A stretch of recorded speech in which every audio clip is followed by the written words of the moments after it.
Right Balance podcast. I'm Diane Wright, your host. Here is where I'd like to share stories and interviews with leading practitioners and coaches, all under the health and wellness umbrella.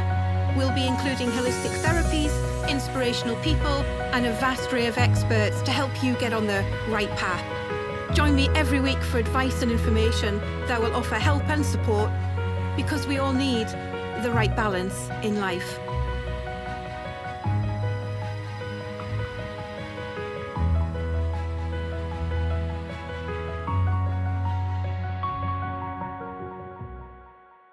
Good morning, everybody listening today.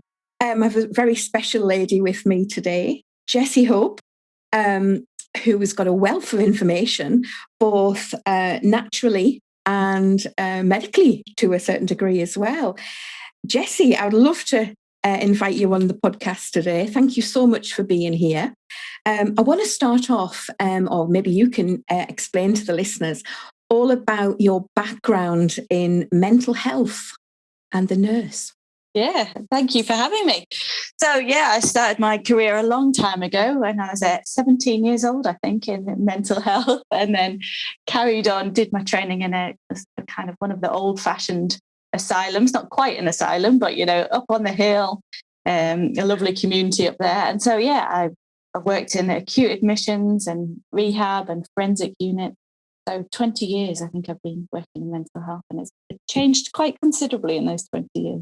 Wow. So without obviously giving too much information on your public, what sort of conditions are you dealing with there, Jessie? Well, currently I work in the community, so it's quite a different setting from inpatient units. Obviously, with the pandemic, things have changed quite considerably, the way we work in, and being a bit more rural in our working, and a bit more, I suppose we're not disconnected, but certainly you have to work differently from how we used to. The teams are more spread out. But it's been an interesting challenge, and it's good to kind of have challenges, because adapting and changing is what humans are about. So absolutely. It's been an experience, it's definitely had some negatives, and obviously lots of people have suffered through it, but also it's made us rethink about how we work and how we present mental health in the community. And going forward from that, then, do you think with being in the rural community, it's often brought in the public eye about, say, the farming communities, which are very rural, even though they do have their quite knit communities as such. Do you find that they've had a bigger effect on the mental health in the pandemic? I think isolation is a huge problem. Rural communities were already isolated before the pandemic in some ways, and obviously the pandemic has caused even more isolation. So that isolation, the loneliness, the anxiety and paranoia that then comes with those issues. And rural areas generally just have less resources. So even outside of pandemic times, there's less resources in rural areas. And do you feel as if people are more forthcoming now for help? Do you feel as if people are... It used to be the British thing, stiff upper lip, and we get on with it and we prance on and whatever. Whereas I think from personal experience myself, people are now forthcoming and saying, listen, I need a little help here. Do you think that's the case? Yeah, I think so. And I think there's a huge drive, for stress and depression and anxiety. There's a huge push. And I think it is recognised a lot more now in mainstream. A lot of celebrities and famous people are highlighting depression and anxiety. I think something that still still has a bit of stigma attached is the area I work in, which is psychosis and schizophrenia. I don't feel like there's as many resources, or there isn't the same kind of awareness around those areas. So there's still work to do there. But we're getting there. I think, and I think it's okay to say, actually, I'm really struggling. I think people accept that a lot more. Absolutely. Yeah, absolutely. And do you find there's age brackets with reference to, say, schizophrenia, mental illness in general, or is it widespread right across the board? Well, I think schizophrenia and psychosis, is the least common kind of mental health. So, and it depends, early onset is like kind of late teens, early 20s for some people, but you can get it later in life. As people get older, they can develop some of those experiences. So it is across the board. And with conditions as well, it's not my line. I don't know anything about it. So for listeners like myself, would you say there's been some sort of trauma that's triggered that to go into them sort of mental categories, if you like, or is it a wide range of different things? Generally, the thought is that it's usually a trauma response or something. So, okay. Okay. Go on, sorry. No, I was just going to say, I think it's still an area that really needs to be explored. There's not as much research around it, but yeah, certainly trauma is a huge component. I'm going to put a bit of a spanner in the works here, and I just want to ask your opinion. Years and years ago, when I was growing up, the main thing for youngsters at the time, drug-related, was sniffing glue. And obviously that's now progressed onto a lot of harder stuff. Marijuana is still there somewhere along the line, and for whatever reasons, but also the harder drugs are there as well.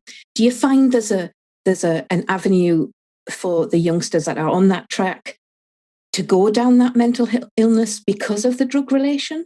Or do you think it's separate?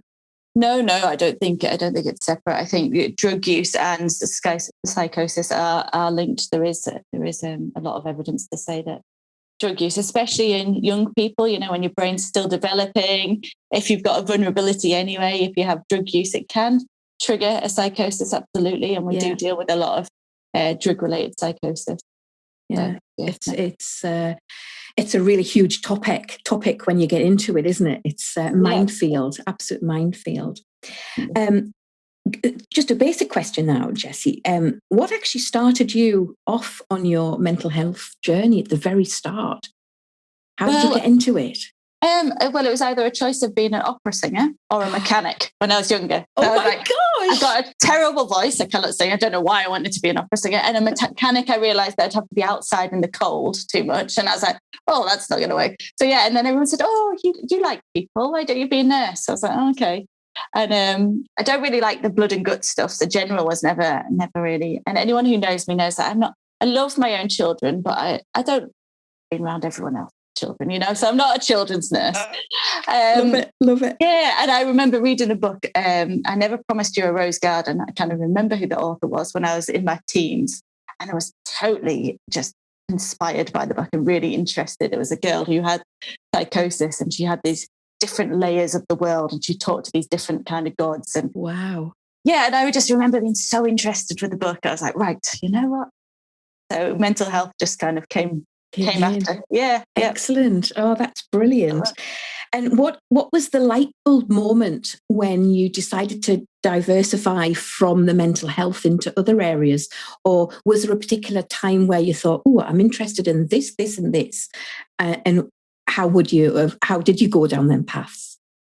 I think mental health, it's a really good opportunity to have a holistic approach with mental well-being. Yes. We all have something that makes us feel a bit better. So whether that's yoga or exercise, whether it's crafting or some of the kind of just going out walking, we all have something that makes us feel better. So I think we have to look at, there was quite a medical model for a long time in mental health where it was very pharmaceutical led. And actually there's a big push now that, it's about our mental well-being and all the other things that we put in around it. And also being a nurse, we sit at computers and we drive and we hunch and we're stressed. And so the Pilates came naturally because it's all about posture and breathing. And when we're anxious and kind of feeling a bit overwhelmed, we all know now that breathing is essential. So the Pilates kind of combine the posture related stuff, stress reduction, and also breathing. So excellent. That's natural. And I just want to ask as well, maybe it's been a while, but going back to your very first Pilates class itself, how did you feel when you went there? Can you remember? I'm just thinking of people who have never been, So as a participant or as a teacher? A participant. Oh, as a participant, I didn't really have a clue what I was doing. People always talk about your pelvic floor and your core and lifting, and I was like, I don't know what she's talking about. But I noticed quite quickly that, the benefits of it and engaging the core, and actually the huge benefits that you have on lower back pain practicing Pilates. And as a nurse, did you feel this helped you as well after you've done? Yeah, definitely. I'm always in my office at work, kind of teaching, telling people to do this and sit there and do these exercises. None of them get away with it. If they've got a headache, it's because they need to do something. That's right. No, that's brilliant. That's fabulous. And then you went on to be an instructor in Pilates as well. So how was that journey? How did that progress? Well, I really, really love Pilates. For me, some people are very into yoga. I don't have the same flexibility as some people for yoga, but Pilates combined, some really good movements with breathing, and the principles of Pilates are really, they sit with me well. So it just felt like, after being a participant for such a long time, it felt like actually the natural progression was to become a teacher. And are you still teaching now, Jessie? I haven't taught throughout the pandemic, just because, right. Just because I've kind of the nursing's taken over and life kind of took over and all the juggle. So it just didn't feel quite right. But no, I'm going to go back to teaching. Brilliant, excellent. That's fantastic. And listeners have to pick your ears up now, because Jessie and her partner Mike run the Feel Good Festival, which is in Cumbria, and we are adored to hear about this news about this festival every year, or as much as we didn't have it last year. That's right, isn't it? We did run last year, but we ran small scale. Very small. Yeah. That's right. So I wonder if you can just tell everybody all about this festival. It's fabulous.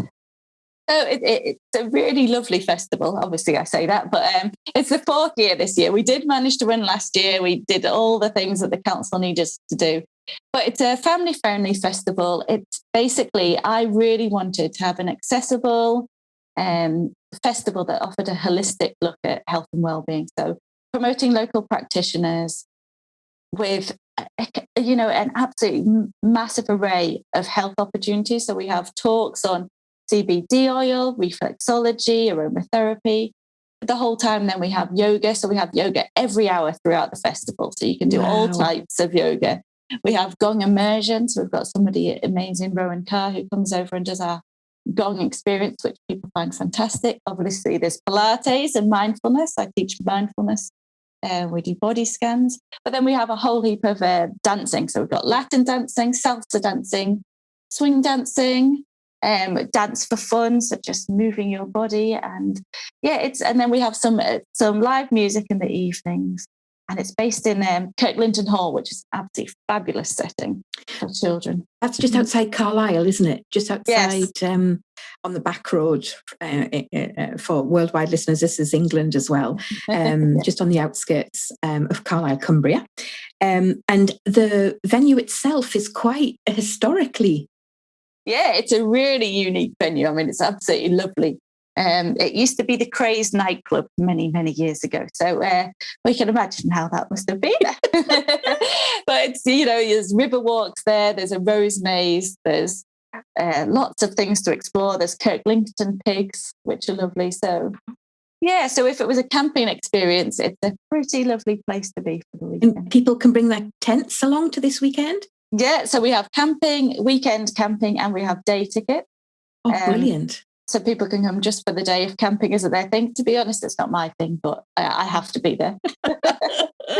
So, if it wasn't. But it's a really lovely weekend. And the practitioners are involved come with that kindness. They come with that compassion and sharing and caring. It's a really lovely community of people. That's brilliant. And the date, when is this occurring? So it's the 9th, 10th and 11th of July. So I think that's 3 weeks. Something like that. Yeah, something like that. That's brilliant. Excellent. Yeah. And all the tickets can be bought from yourself. Is that right? Yeah. So the festival, we've got a website, which is feelgoodfest.co.uk. The ticket numbers now are limited just because of Boris's restrictions, or not letting us quite as much as we wanted to yesterday. So the tickets will be limited now going forward, but we do still have some. That's brilliant. Available. Yeah. Oh, that's excellent. And any practitioners, any other practitioners that you're after, or has all the spaces been filled? We could always find therapist spaces, because every year therapists are booked solid at the Feel Good Festival. Like the first thing people come is like, right, I want a treatment. So there's always space for therapists if anybody wanted to contact us. That's brilliant. That's excellent. And anybody who's new, say, to dancing, they won't be laughed at or anything like that. It's all open and open arms, isn't it? Yeah, absolutely. I think that's what's so lovely about the festival. And obviously I organise it, but it's all the people that come. They're such lovely people with huge hearts, and just it feels really lovely. And yeah, it's a really nice environment. So definitely no one will be laughed at. Lots of people come on their own. We have a lot of people, single people, come on their own just to be part of our community, and it's a safe place to be. Oh, that's fantastic. And I'll have all Jessie's information about the Feel Good Factor at the end on the show notes. And is there a sort of an itinerary of events as well that will run? Yeah, so we just released the schedule yesterday. Fabulous. So that's on the website. It's on the info page on the website, so people can have a look at that. Oh, that's great. Obviously, in this current climate, it's subject to change in terms of people might have to suddenly go off and isolate. But yeah, hopefully that's pretty much how it's going to be. That's brilliant.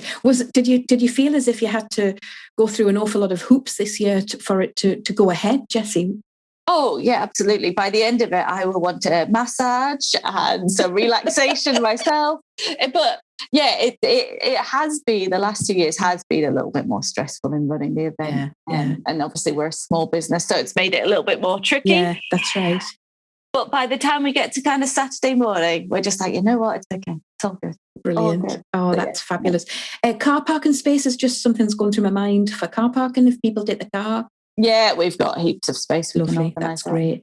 Yeah. And then going forward next year, would it be around about the same time of year? Is it going to be an annual event?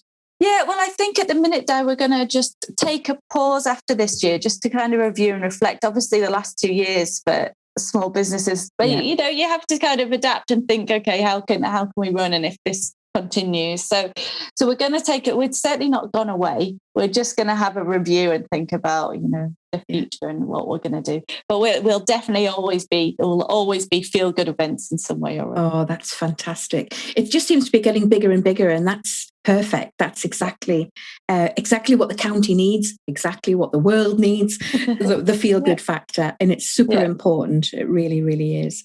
So can I ask you, what do you do to relax yourself? What's your go-to? Oh, what do I do?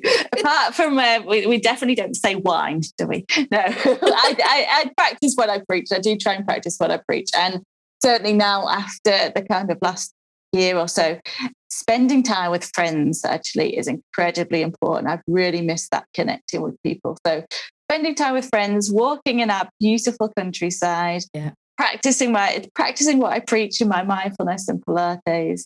Yeah, just sharing my time with people, really. Great.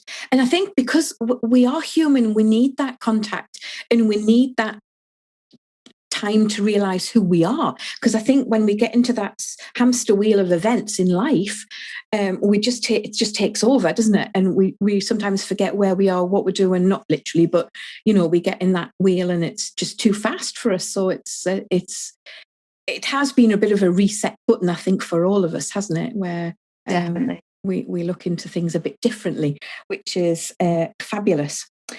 Well, Jessie, I can't thank you enough. Thank you. I hope everything goes well. I'm sure it will. I might take myself down for one of the days and just have a look down, time permitting. Thank you so much for your time today. I've really enjoyed talking to you and wish you all the best for the future. Thanks very much, Di. Thank you. Bye.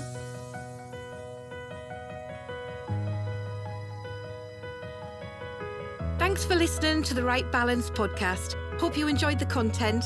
Please tell your friends and family, and don't forget to subscribe to the show. It will also be uploaded to the social media channels like Facebook and YouTube, including all the show notes. I hope you'll join me next week. Stay safe.